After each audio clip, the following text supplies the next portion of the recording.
I thought selling the house, my 5-year prison, would finally set me free. Instead, it only paved the way for my sister's most breathtakingly entitled demand yet. The email confirmation felt like a gasp of fresh air after being held underwater for 5 years. The subject line was simple: wire transfer confirmation. But the number in the body of the message, $422,347.82 after closing costs and fees, was the most beautiful thing I had ever seen. I closed my laptop, leaned back in the creaky office chair in my tiny apartment, and just breathed. The weight wasn't just financial, it was emotional, spiritual, a physical burden I'd been carrying on my shoulders since our parents passed. The house was sold. It was over. I was finally free. It wasn't just a house. It was a monument to the last 5 years of my life, 5 years of being the responsible one. While my sister Chloe was off being a free spirit, which was her romantic term for hopping between part-time yoga instructor gigs, disastrous relationships, and finding herself on backpacking trips funded by mom and dad, I was the one who came home. I was the one who learned to manage medication schedules, who held my mom's hand through chemo, who listened to my dad's stories for the 100th time as his memory began to fade. When they were gone, the will was clear. Everything was left to me. Not because they loved Chloe any less, but as my dad explained in a letter he left for me, because they knew I was the only one who could handle it. Chloe, he wrote, dances through life, and we don't want to weigh down her feet. They left her a separate, generous trust fund, more than enough to keep her dancing for years. The house, the symbol of all that responsibility, was mine. And it felt less like a gift and more like a life sentence. Every leaky faucet, every peeling paint chip, every overgrown weed in the garden was a reminder of what I had lost and what I had sacrificed. Chloe, of course, saw it differently. To her, the house wasn't a burden. It was a free hotel she could drop into whenever she was between boyfriends or apartments. It was her ancestral home, a place she felt entitled to, even though she hadn't spent more than a week there since she left for college.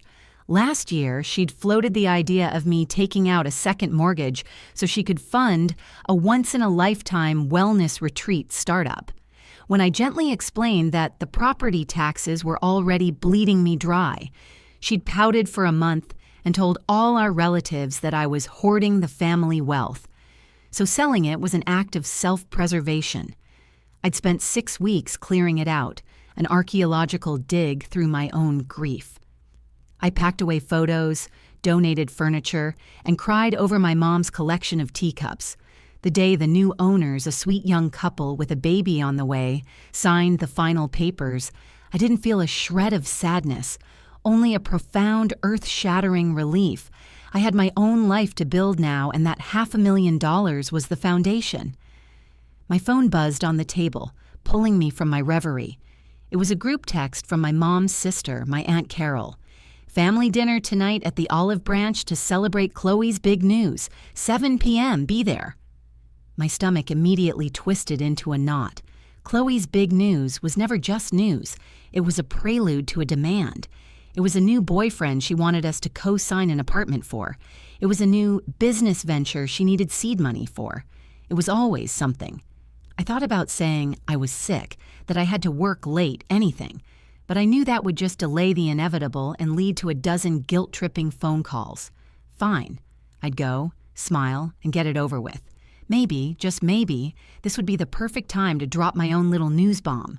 I arrived at the restaurant to find the family already in full swing. Chloe was holding court at the center of the table, looking radiant. My aunts and uncles were hanging on her every word. She'd just broken up with her latest boyfriend, a musician named Kai, who I knew for a fact worked at a vape shop. But Chloe was spinning it as a triumphant act of self-empowerment. I just realized I needed to cut out the negative energy, she announced, gesturing grandly with a breadstick. I'm entering a new chapter, a chapter of stability, of coming home. Everyone nodded sagely, murmuring their support. Aunt Carol patted her hand. Whatever you need, darling, we're here for you. Chloe beamed, a practiced, perfect smile that never quite reached her eyes. She let the moment hang in the air, ensuring all attention was focused squarely on her. Then she turned her sparkling eyes on me, the smile widening. "That's actually my big news," she said, her voice dripping with sweet condescension, as if she were bestowing a great honor upon me. "Since I've shed all that dead weight, I've decided to move back, to simplify, to be closer to family." She paused for dramatic effect, taking a delicate sip of her wine. The whole table leaned in, waiting for the grand finale. I felt a cold dread creep up my spine, a premonition of the words that were about to come out of her mouth. "So," she declared, setting her glass down with a soft click, "I'll be moving into the house next week. I've already started packing. I figure you can clear out the master bedroom for me by Friday. The light is so much better in there, and I'll need the space for my yoga mats." The silence that followed her declaration was a physical thing. You could have heard a breadstick snap. For a few seconds, I just stared at her, my brain trying to process the sheer, breathtaking audacity of it all. It was like watching someone confidently announce they were going to flap their arms and fly to the moon. The disconnect from reality was staggering. The master bedroom, Friday, yoga mats. A wave of hysterical laughter bubbled up in my chest, and I had to press my lips together to keep it from escaping. Aunt Carol, of course, was the first to break the spell. She clasped her hands together in delight, her charm bracelet jingling. "Oh, Chloe, that's just wonderful, you two girls back together in that big old house. It's what your mother and father would have wanted, I'm sure of it." "Absolutely," my Uncle Mark added, pointing a half-eaten shrimp at me. "Family taking care of family. That's what it's all about. It'll be good for you to have someone else there. Keep you from getting lonely." They were all nodding, a chorus of agreement swelling around the table. They were painting this beautiful picture of sisterly harmony, of a family reunited under the ancestral roof. And in their picture, I was the dour, lonely spinster, and Chloe was the vibrant splash of color, coming to save me from my gray existence. They had no idea the house wasn't a home. It was a mausoleum I had just escaped. I took a slow, deliberate sip of water, the cool glass a small anchor in the storm of my rising anger. I had to handle this carefully. If I just blurted out, "I sold it," they would paint me as the villain who sold her sister's home out from under her. I had to dismantle their fantasy piece by piece. "Chloe," I started, my voice dangerously calm, "that's not going to work." Her perfect smile didn't falter, but a glacial chill entered her eyes. "What do you mean, it's not going to work? Are you saying I'm not welcome in my own home?" She asked it loudly, a performance for the gallery of our relatives. "We need to have a private conversation about this," I insisted, looking around the table at the expectant faces. "I don't think we do," she shot back, her voice rising. "What's there to talk about? You have 4 bedrooms. I need one. It's simple math." She turned to Aunt Carol, her lower lip trembling just enough to signal the onset of victimhood. I knew she'd be like this. She's been trying to push me out ever since Mom and Dad died. She acts like they left her a fortress instead of a family home. The tide of family opinion, which was already on her side, turned into a tsunami. "Now, honey, don't be like that," Aunt Carol said, directing her scolding gaze at me. "She's your sister. She's going through a hard time. You need to be there for her." "She's got a huge trust fund for hard times," I muttered under my breath. "What was that?" Chloe snapped, her hearing suddenly hawk-like. I looked her dead in the eye. The years of biting my tongue, of cleaning up her emotional and financial messes, of being the responsible one while she flitted around the world had reached their expiration date. The relief I felt from selling the house wasn't just financial. It was the relief of taking my own life back. And I wasn't about to let her drag me back into servitude. I repeated, my voice clear and loud enough for the whole table to hear, that there are things about the house you don't understand. Chloe let out a short, bitter laugh.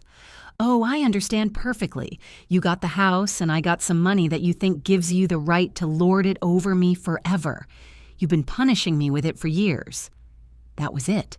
That was the line. Punishing her? My entire life for the past 5 years had been a punishment. I stood up so abruptly that my chair scraped backward with a screech that made everyone jump. The entire restaurant seemed to go quiet. I pulled out my phone. My hands were shaking, but not from fear. It was pure, undiluted adrenaline. "You want to move into the house next week? You want the master bedroom?" I asked, my voice ringing with a strange, exhilarating power. "Fine, but you should probably know a few things about the new living arrangements." Chloe stared at me, a flicker of uncertainty finally crossing her face. The rest of the family looked confused, their script suddenly thrown out the window.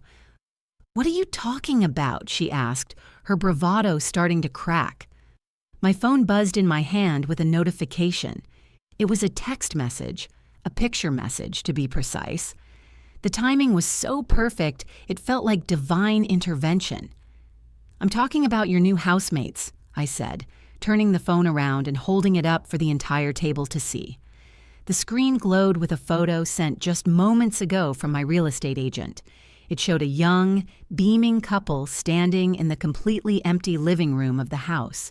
They were holding a bottle of champagne in one hand and a set of shiny new keys in the other. In front of them, propped on a moving box, was a hand-painted sign that read, "Our first home." A collective gasp went around the table. Chloe's face went from confused to horrified as she stared at the smiling strangers in what she considered her living room. "Who the hell are they?" she whispered, her voice barely audible. I smiled, a wide, genuine smile for the first time all night. "Chloe," I said, savoring every single word. "Meet David and Jessica. They signed the final papers yesterday. The house is theirs now. The wire transfer hit my account this morning." The olive branch, which moments before had been filled with the cheerful din of our family's chatter, fell into a cavernous silence. The only sound was the distant clinking of silverware from another table. Everyone's eyes were glued to the glowing screen of my phone, then flicked to Chloe's face, which had cycled through a full spectrum of colors, from tan to a pale, blotchy white.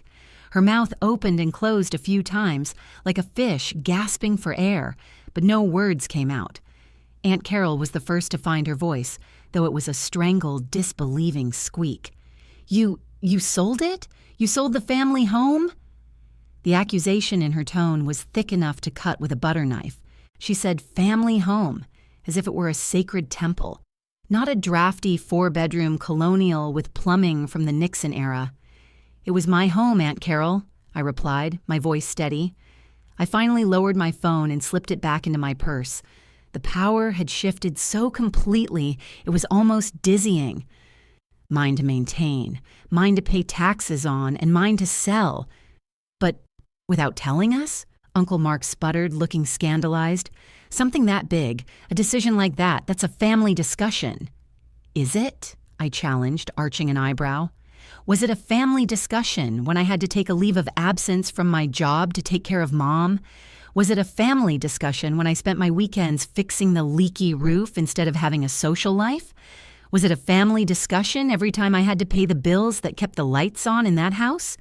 The house Chloe used as a free storage unit, an occasional crash pad." My voice was rising, filled with 5 years of pent-up frustration. I had their undivided attention now. No one was reaching for a breadstick. Chloe finally found her footing, or at least a new line of attack. Her shock morphed into pure, unadulterated rage. Her eyes, which had been wide with horror, narrowed into fiery slits. "You snake," she hissed across the table, her voice trembling with fury. "You did this behind my back. You waited until I was at my most vulnerable, and you sold my home out from under me." "Your home?" The hysterical laughter I'd been suppressing finally broke free. It was a sharp, slightly unhinged sound that made my aunts flinch. "Chloe, you haven't lived there in 10 years. You have a trust fund that could buy you a dozen houses.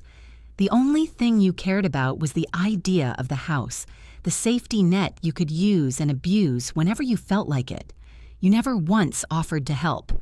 Not with the mortgage, not with the upkeep, not with anything. I would have, she shrieked, slamming her palm on the table, rattling the wine glasses. If you had asked, you were always so secretive, acting like a martyr, hoarding it all for yourself. This was Chloe's signature move, the reality inversion. In her world, my sacrifices were acts of selfishness. My quiet suffering was a calculated move to make her look bad. I didn't have to ask, Chloe, I said, my voice dropping low again. You were there. You saw what was happening. You chose to look away because it was easier for you. The rest of the family started to murmur amongst themselves, a low buzz of discontent. They were caught. On one hand, my words were undeniably true. They had all been witnesses to the lopsided dynamic between me and Chloe for years. But on the other hand, Chloe was the dramatic, emotional one, and I was the cold, practical one. It was easier to sympathize with the crying girl than the one calmly presenting facts. You can't have done this, Chloe said, her voice shifting into a desperate, pleading tone. She was trying to will a different reality into existence. It's not final. You can undo it. Call them. Tell them there was a mistake. We can give them their money back. I'll help. I'll use my trust fund. We can buy it back. The suggestion was so utterly delusional, it almost knocked the wind out of me. Chloe, that's not how it works. I signed a contract. They own it. The deal is done. The money is in my bank account. It's over. The finality of those words seemed to finally break through her wall of denial. Her face crumpled. The anger was replaced by a raw, wounded panic. This was real. Her safety net hadn't just been moved, it had been incinerated. So what am I supposed to do? She wailed, tears now streaming down her face, mascara starting to run. Where am I supposed to go? I have nowhere to live. You've made me homeless. And there it was, the checkmate, the accusation designed to make me the monster and her the ultimate victim. I saw Aunt Carol's face soften with pity, saw Uncle Mark's expression harden with disapproval aimed squarely at me. They were falling for it, hook, line, and sinker. I sighed, feeling a familiar wave of exhaustion. But this time, it was different. It wasn't resignation. It was the weariness of a battle finally won. You are not homeless, Chloe, I said, picking up my purse and sliding my chair back in. You are a 30-year-old woman with a 6-figure trust fund. You're just used to living your life without consequences. I turned to the rest of them. I'm sorry my personal financial decisions have ruined your dinner. The sarcasm was lost on them. I put a $100 bill on the table. This should cover my share.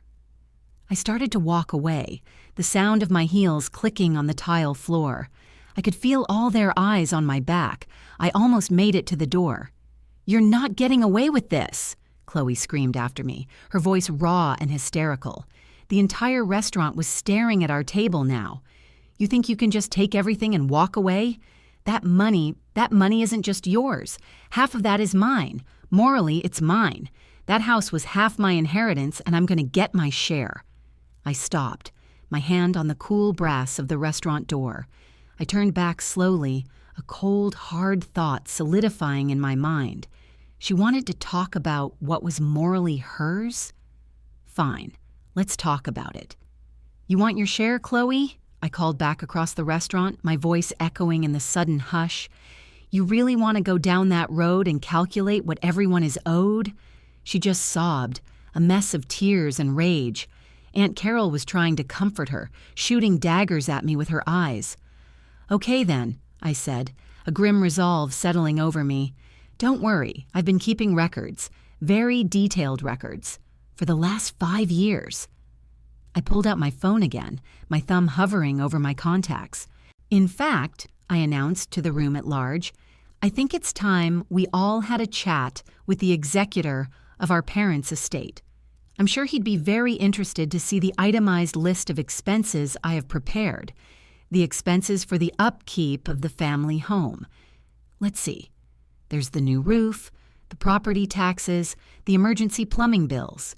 And of course, a very generous line item for 5 years of round-the-clock unpaid elder care. I let that hang in the air for a moment, watching the color drain from Chloe's face for the second time that night.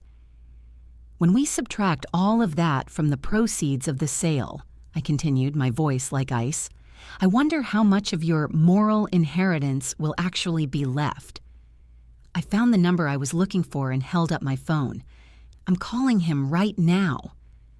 My thumb hovered over the call button, a tiny green icon of absolute power. The name displayed on the screen was Mr. Henderson, our family's estate lawyer, a kind, no-nonsense man who had seen me cry in his office more than once over the past 5 years. He knew the whole story. He knew about Chloe's trust fund, about my guardianship, about the endless bills the house generated.